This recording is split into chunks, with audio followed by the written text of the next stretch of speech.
fé, controle e cura. Hoje a gente vai mergulhar fundo numa análise super objetiva sobre a dinâmica complexa do abuso espiritual. A ideia aqui é unir textos históricos, psicologia e dados sociológicos para entender, na prática, a anatomia desses ambientes tóxicos que usam a fé como mecanismo de opressão.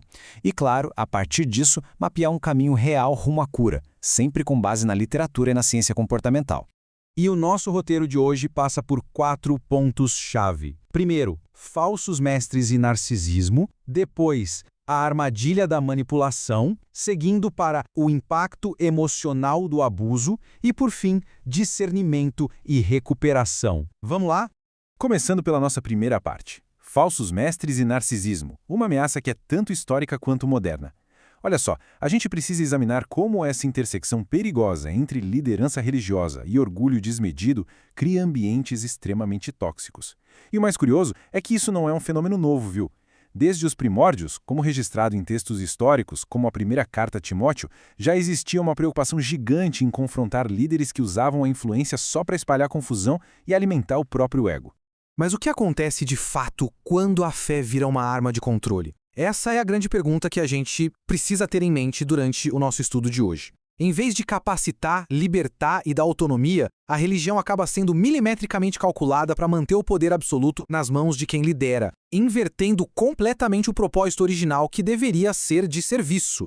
A gente está falando aqui daquela chamada manipulação invisível. É sério, é uma violência silenciosa e contínua. As vítimas são sistematicamente condicionadas a esquecer as próprias necessidades e opiniões. E o pretexto usado é sempre imbatível. A ideia de que estão servindo a um propósito divino. Toda a individualidade e as fronteiras da pessoa são sugadas para alimentar essa estrutura de controle. E aqui a gente vê um contraste que chega a gritar aos olhos. De um lado, os traços clínicos do narcisismo. Do outro, o padrão histórico de uma liderança saudável e empática. O líder narcisista simplesmente não suporta a ideia de prestar contas. Para um perfil clínico assim, uma simples crítica ou até uma sugestão de melhoria nunca é bem-vinda. Na verdade, é vista como um ataque pessoal direto, o que acaba deflagrando na hora uma espiral de raiva e intimidação contra quem ousou questionar. Aprofundando um pouco mais nisso, a análise sociológica e teológica aponta 5 marcas bem específicas dessas lideranças nocivas. Elas adoram debates sem fim e criam verdadeiras fábricas de regras que, no fim das contas, não constroem a comunidade em absolutamente nada. O desejo real por trás de tudo isso não é ensinar ou curar, mas só exibir superioridade intelectual, transformando qualquer diálogo num palco exclusivo para a própria arrogância. E isso nos leva à nossa segunda parte, a armadilha da manipulação e seus mecanismos de controle. Vamos entender como essa armadilha psicológica é arquitetada de forma altamente sistemática para capturar pessoas bem intencionadas. Sabe o que é impressionante? O ciclo de abuso segue uma linha do tempo mega previsível. Tudo começa com o famoso bombardear de amor. É aquela chuva esmagadora de afeto que cria um laço inicial fortíssimo. Mas aí mora o perigo. No segundo passo, de forma bem discreta, a liderança começa a demonizar o mundo lá fora, afastando a pessoa de amigos e familiares antigos. E uma vez que o indivíduo está isolado, pronto, o fundamentalismo toma conta com regras que sufocam qualquer autonomia. E aí a gente chega num ponto crucial do sistema: a falsa culpa. Esses líderes tóxicos são verdadeiros mestres em fabricar culpa sob medida. Eles conseguem convencer as pessoas de que atividades super normais do dia a dia, tipo usar uma maquiagem diferente, decidir cortar o cabelo ou até querer comprar um carro, são na verdade atos de egoísmo extremo contra a vontade divina. Vendo de fora parece loucura, né? Mas lá dentro, essa culpa fabricada paralisa a pessoa e a torna totalmente refém. Mas olha, a culpa nunca anda sozinha. Ela está sempre de mãos dadas com o medo.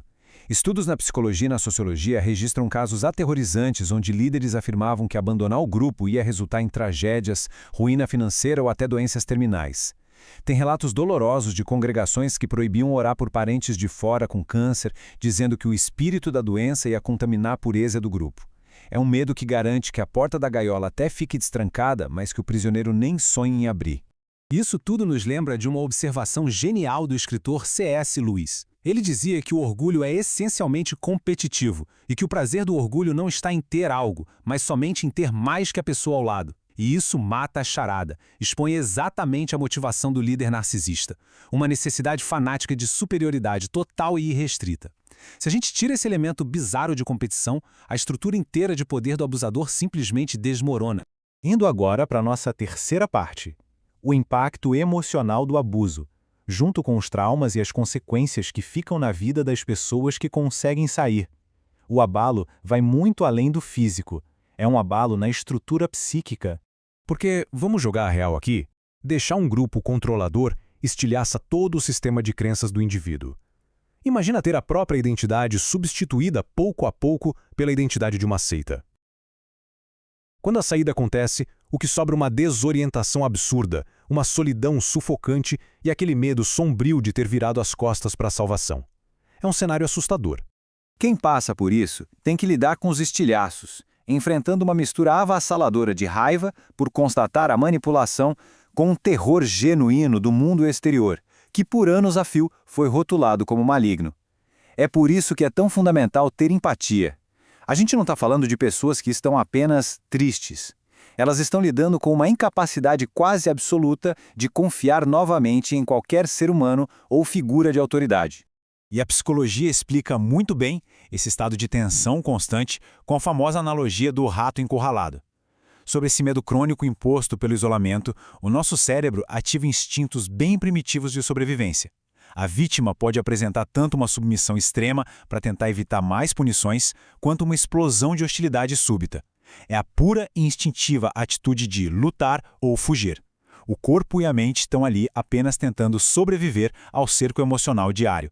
Indo agora para a nossa quarta e última parte, discernimento e recuperação. Apesar do custo emocional ser gigante, a sociologia e a teologia oferecem caminhos super práticos e viáveis para a cura. O grande e definitivo antídoto para essa manipulação mental toda é o discernimento. É aquela sabedoria objetiva e treinada para enxergar a engrenagem oculta, sabe? As intenções reais por trás daquelas palavras que parecem tão puras e sagradas na superfície. Quando o discernimento é cultivado de propósito, a gente cria uma resiliência intelectual gigante. Fica muito mais difícil cair de novo nessas armadilhas. E para construir ambientes que sejam de fato seguros, as comunidades precisam cultivar ativamente o que os estudiosos chamam de cultura tov, que é uma palavra hebraica milenar que quer dizer simplesmente bom. Um ambiente seguro é erguido na empatia e não na acusação. É onde o serviço de verdade toma o lugar daquela necessidade de palco e onde a graça resiste e expulsa rapidamente qualquer sinalzinho de abuso de poder.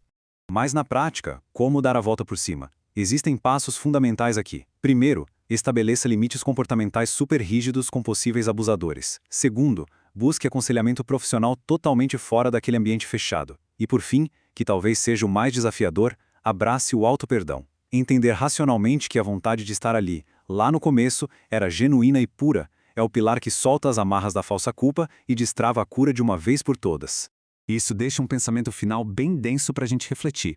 Agora que as táticas mecânicas de manipulação ficaram tão claras, é evidente a urgência de ambientes ancorados na verdadeira graça e segurança. É só através da liberdade de fazer perguntas que a gente previne a opressão disfarçada de divino. Uma fé que não permite perguntas não liberta, ela aprisiona. Então, se a fé está sendo usada como corrente, em vez de asas, a gente tem que se perguntar de forma bem clara a quem essa submissão cega está realmente servindo.